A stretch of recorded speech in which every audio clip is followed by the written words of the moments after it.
souvenir est en général associé avec le passé. On se rappelle de notre histoire, on se souvient, en hébreu c'est Zachor. Rappelons-nous, on se rappelle.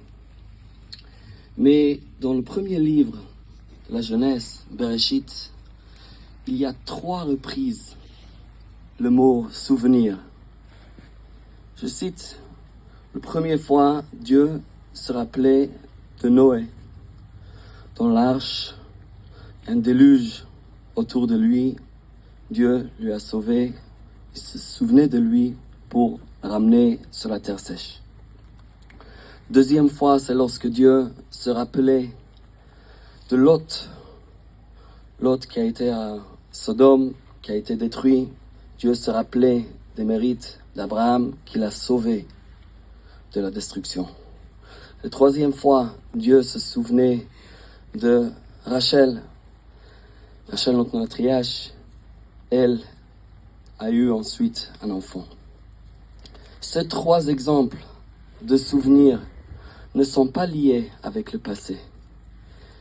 Ils sont tous liés avec l'avenir, avec le futur, avec un espoir, avec un regard en avant.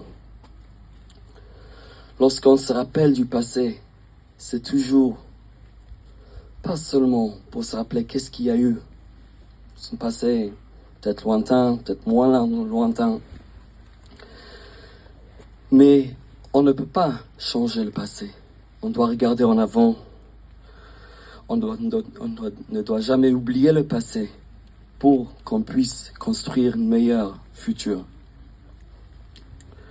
Aujourd'hui, personne peut dire que l'Holocauste, c'est simplement un fait historique. C'est quelque chose qui appartient dans les livres d'histoire.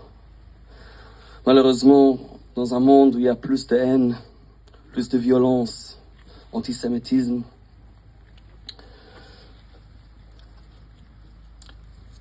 se souvenir de l'Holocauste, c'est quelque chose c'est un devoir qu'on doit garder avec nous pour aller en avant.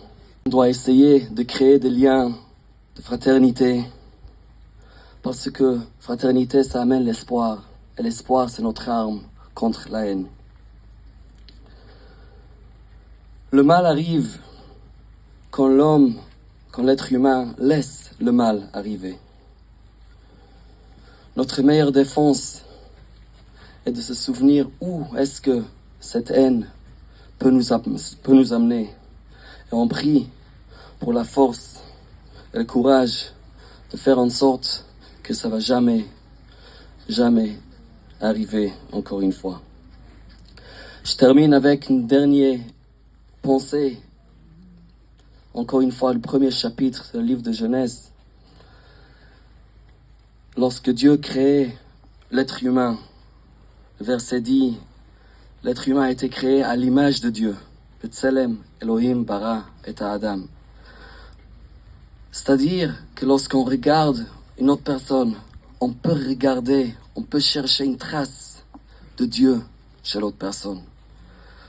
Ça peut être même un étranger, quelqu'un qui ne parle pas la même langue, même culture, même race, mais on doit toujours essayer de trouver cette trace de Dieu chez l'autrui.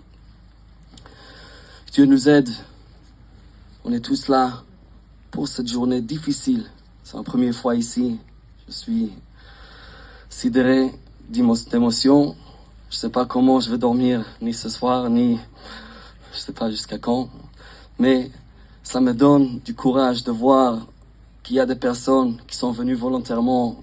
On remercie évidemment le CICAD pour avoir organisé cette journée d'études. Et ça nous donne l'espoir.